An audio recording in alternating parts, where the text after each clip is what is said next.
All right, today's video, we got another deep dive from Michael Saylor. He was on Bloomberg Crypto. I'm not going to play all of this, but definitely the pieces where he is showing the world how he's playing 3D chess and getting unlimited Bitcoin with maximum yield generating assets and no downside, according to him. So stay tuned. Bitcoin is booming. Are you cashing in or missing out? At Drip2 BTC, we're rewriting the rules of Bitcoin investing. Earn up to 30% ROI on your deposits, unlock incredible Bitcoin discounts, and transform credit into up to 3,000% APR growth. No hassle, just real results. Don't wait, your future is one deposit away. Drip2BTC.com. Invest smart today. Hey guys, welcome back. Drip Coach here with Drip and Farm for Poverty, where we don't trust, we verify, and operate with integrity and transparency. So in this clip, he explains how his 4 different models work: Strife, Strike, Stride, and something else. I can't remember. And I'm not even going to try to pretend that I have a grasp on all this stuff.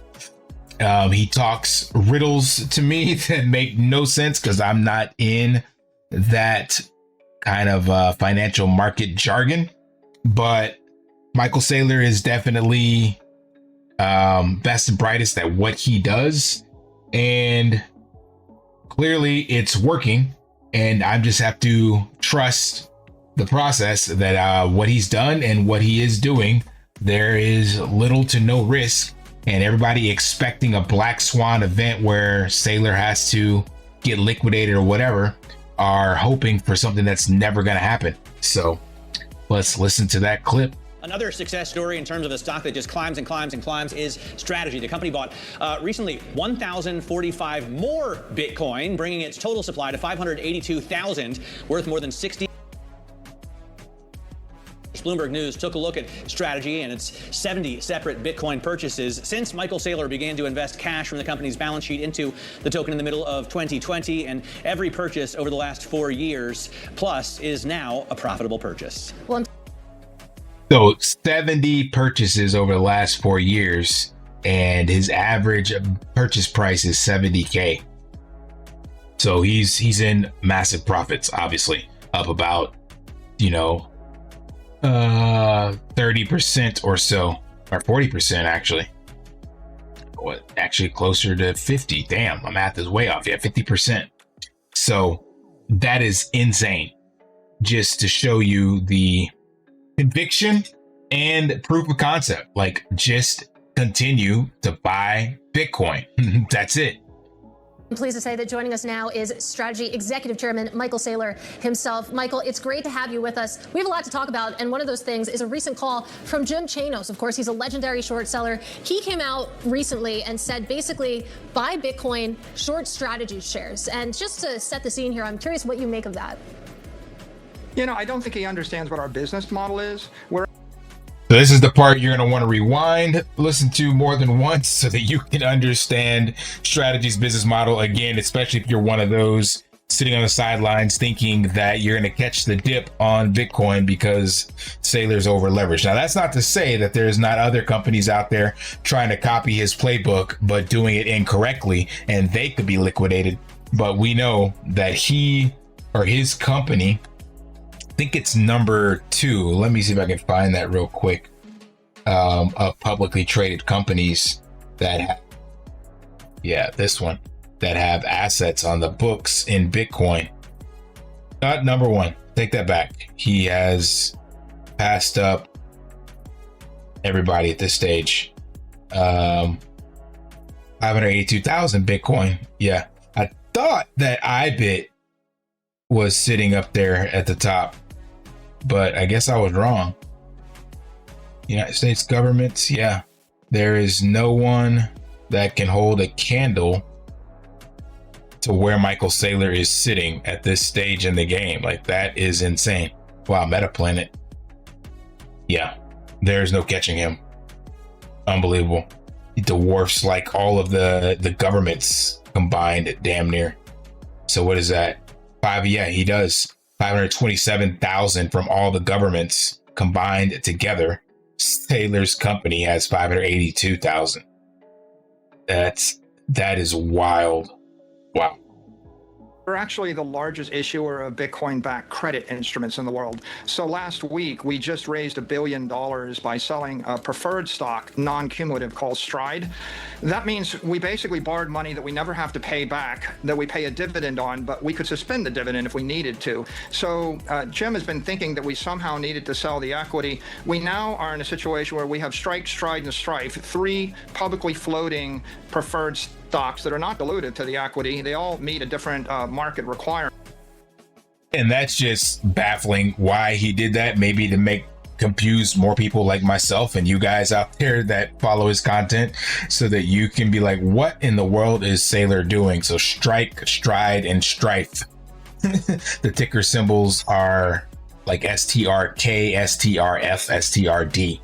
And of course that goes with strategy, but yeah, that just adds to the confusion, because he's got 3 different ways to play this game, but none of them are at risk of being quote unquote called. There is no call options. And even like the one he just mentioned, they're giving a yield, but they can literally turn that yield off. But the yield is like 10%, and he's earning 57% currently ARR on average on Bitcoin. And his model projected, that Bitcoin will balance out at around 30%. So you're still only giving 1/3 of the yield away and capturing that upside in the future. Right. That $110 million of Bitcoin we bought last week, that was acquired without issuing any common stock. So what's going on here is that we're using our $60 billion of Bitcoin collateral to issue credit instruments. They never come due. There's no liquidation risk. There's not even an interest rate risk, right? It's a non-cumulative preferred, and we could suspend the dividends. Right. So at the end of the day, if he's lucky enough to short the stock below 1x NAV, we're going to issue the preferreds, buy back the stock, and make money for our shareholders. If the stock trades at a weak premium, we're just going to sell the preferreds. And if the stock rallies up, he's going to get liquidated and wiped out. I think this is a great kind of headline. Chanos, the guy, I actually saw a clip of him talking about, doing this model. He is a top tier short seller, shorting the market, made a lot of his money shorting the market, basically. So that's what he's doing against strategy. And this right here goes in that previous video I made about us not understanding Bitcoin, kind of the fish, this is water analogy. It's like Saylor has moved into an entirely different realm, and all of us are trying to evaluate it based off of the principles and fundamentals of a fiat-based system.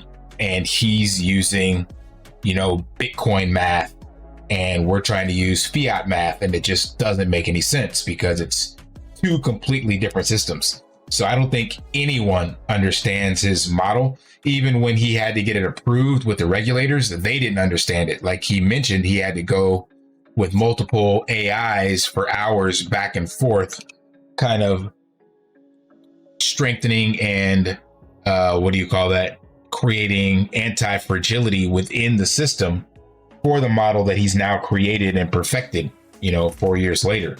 So it's just mind-blowing and mind-numbing, because we normies, mortals, just don't get it. Well, let's talk about that premium, because that is the heart of his short call on strategy, as you point out here. So he said recently on a podcast that shareholders are paying around $220,000 for Bitcoin that trades at $110,000, but the company is doing everything it can to close that spread, which is great. There's a catalyst. So he's referring to the fact that you are selling your own shares and buying Bitcoin. But when it comes to the premium that strategy shares enjoy over the price of Bitcoin itself, do you think that that's sustainable? The fact that, like he points out, that basically the value of your company is trading at twice that of Bitcoin itself. What he still doesn't understand is we're not a holding company or a closed-end trust. We're an operating company. So when we issue, trust can't leverage the Bitcoin. They can't issue preferred shares. They can't issue permanent shares of equity at a premium. We can. Our company's generated a BTC dollar gain equal to about $8.4 billion. in the first 2 quarters of this year. That's the equivalent of earnings for a Bitcoin treasury company. Our target for the year is $15 billion. And so he's valuing the business that's generating $8.4 billion of shareholder value at zero. And he's hoping that somehow the equity will trade to NAV. But what he's not paying attention to is if we can issue preferred shares that yield 10% and invest it in Bitcoin, which has been going up 57% for the past 4.5 years, we're capturing the 47% arbitrage effectively risk-free for our common stock shareholders. And if you want to value the company, you have to value the company's ability to generate Bitcoin yield or Bitcoin gains over and above the actual holdings of the Bitcoin the company has. So there you have the playbook, and that's what he's doing, and that's what's playing out in real time, and so far it's working, right? So for me, it's simple. Just watch what they do, not what they say. And he is clearly putting his money where his mouth is, buying Bitcoin, holding on to Bitcoin. So that's exactly what I'm going to do. And when I look at the Bitcoin percentage increase for me over the last 6 months, it's worked out in my favor as well. So even buying quote unquote the tops, yep, I'm still in a positive Bitcoin increase from earlier as well as from the previous cycle. I'm going to play this last clip about quantum computing because that's come up a lot recently, and the way he breaks it down just makes so much sense. It's like we will see the threat for Bitcoin with quantum computing miles and miles ahead before it ever actually becomes a problem. Top 5 most important characteristics of Bitcoin is its security, right? I mean, scarcity has to be one near the top, and the ledger obviously was a genius move by Satoshi, but it seems to be uncrackable. And I'm wondering if that will hold true far into the future with the development of quantum computing. Do you worry about that? I don't worry about it.